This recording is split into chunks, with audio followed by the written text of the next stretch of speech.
Olá pessoal, paz de Cristo. Vamos à nossa lição de número 10 desse terceiro trimestre da Escola Bíblica Dominical. Vamos estudar hoje sobre a expansão da igreja. O texto bíblico é Atos capítulo 8, ok? E dentro de Atos capítulo 8 aqui está o texto áureo. Verdade prática, a igreja só cresce quando ultrapassar seus próprios limites e levar a mensagem de Cristo para além das suas paredes. Nós vamos entender por que ele está dando esse resumo aqui na verdade prática.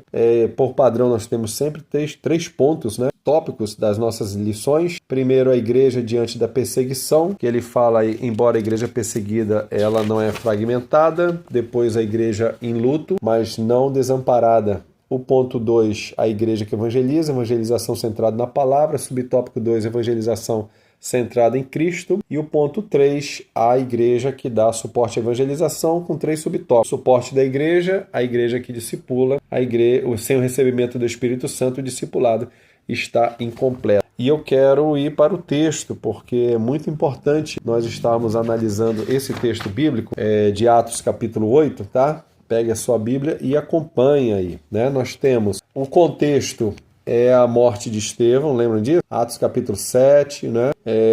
Onde Estevão defende a fé e morre por causa disso, certo? Sendo o primeiro mártir ali da igreja primitiva. Então, o Atos capítulo 8 começa pegando isso, o apóstolo Saulo, né? Ainda não era apóstolo ainda, né? Consentindo na morte de Estevão, e então a partir daquele dia se levantando uma grande perseguição. O verso, alguns varões piedosos foram enterrar Estevão, verso 2, e o 3, reforçando que Saulo assolava a igreja, entrando pelas casas e arrastando homens e mulheres que os encerrava na prisão. Certo? Então levantou-se uma grande perseguição e todos foram dispersos, exceto os apóstolos. Os apóstolos continuam em Jerusalém, mas todos os outros discípulos foram dispersos, subindo, né, ao norte, e eles vão passar por Samaria, certo? E se destaca ali Filipe.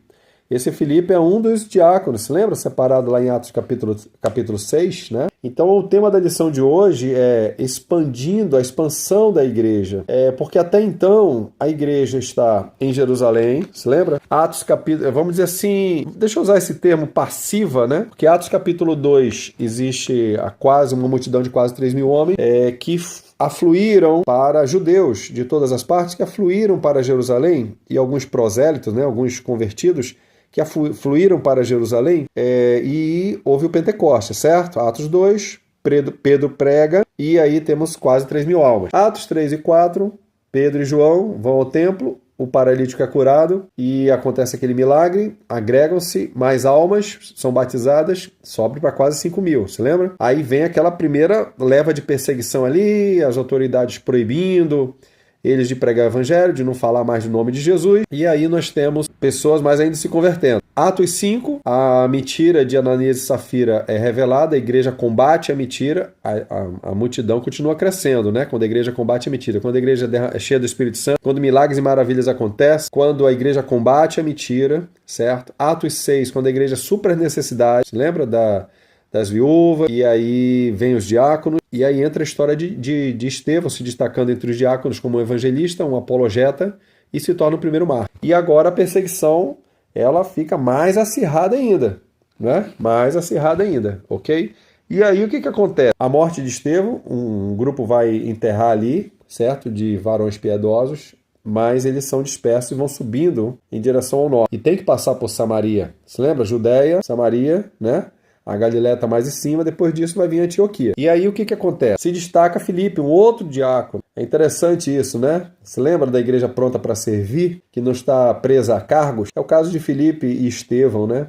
Foram separados ao diaconato, mas a chama evangelística estava tão forte dentro deles que eles então pregavam a palavra e se destacaram pelo poder do Espírito Santo. Eram cheios do Espírito, né? E o que eles foram, né? Cumprir o ídolo de Jesus finalmente. A perseguição teve que ser ali uma mola propulsora para a igreja sair de Jerusalém, para a igreja cumprir o ídolo de Jesus, porque até então a igreja em Jerusalém está ali. Comunhão, partir do pão, doutrina dos apóstolos, né? Oração, muito bom, maravilhoso, glória a Deus, que edificação, que comunhão. Nem eu ia querer sair, né, de Jerusalém, ouvindo direto dos apóstolos, convivendo junto ali, mas era necessário cumprir o ID de Jesus. Só que ao ir cumprir o ID, não é? Eles subiram, olha aí, ó, verso 8, iam por toda parte, verso 4, né? Iam por toda parte anunciando a palavra do Senhor, quer dizer, cumpria o ide pregando o evangelho. Porque não adianta também só ir, não adianta não ir, mas também não adianta ir e não pregar. O evangelho precisa ser pregado, né? Então Filipe pregava o quê? Sobre a vida dele? Não, sobre Cristo.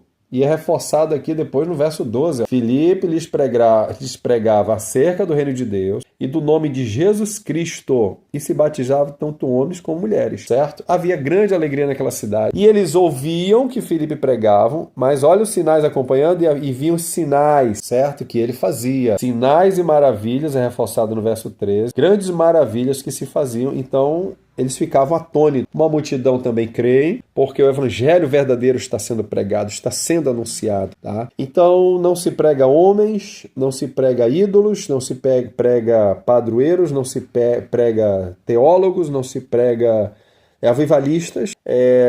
Eu costumo pensar e refletir que a gente, claro, prega contra a idolatria, a gente fala a respeito do que a Bíblia ensina contra a idolatria, né?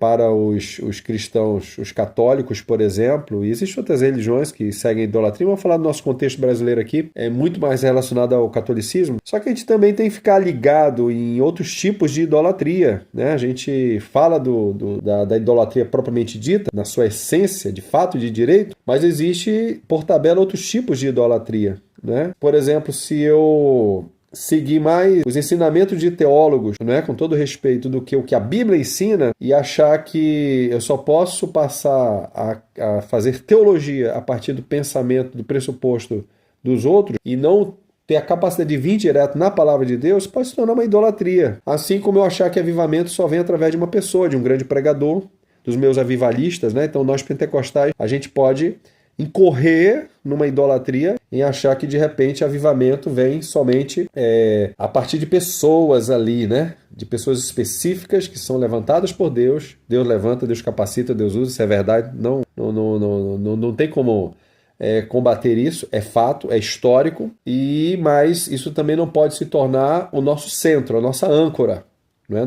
Nós vemos aqui que Filipe pregou, se destacou, ok, mas olha só, todos foram dispersos. Então existe uma igreja, existem vários discípulos que estão sendo dispersos, e estão eles pregando a palavra. Agora, a palavra destaca Filipe, não é aqui, pelo que Deus, a forma como Deus usou, Deus fez. Inclusive no batismo no Espírito Santo, Deus chama ali para subir Tiago e João, né? Pedro e João, quer dizer, que vão ali para o povo receber o Espírito Santo. Interessante que eles eram discípulos, foram batizados nas águas, mas precisaram da experiência do batismo com o Espírito Santo, e aí sobe ali então a igreja em Jerusalém envia, né, Pedro e João para ir lá dar esse suporte a Filipe em Samaria, e eles oram por eles e eles recebem o Espírito Santo lá, os discípulos, ok? Então uma igreja que prega o evangelho, que não para diante da perseguição, diante do luto da morte de Estevão, e segue em frente, indo e pregando o evangelho.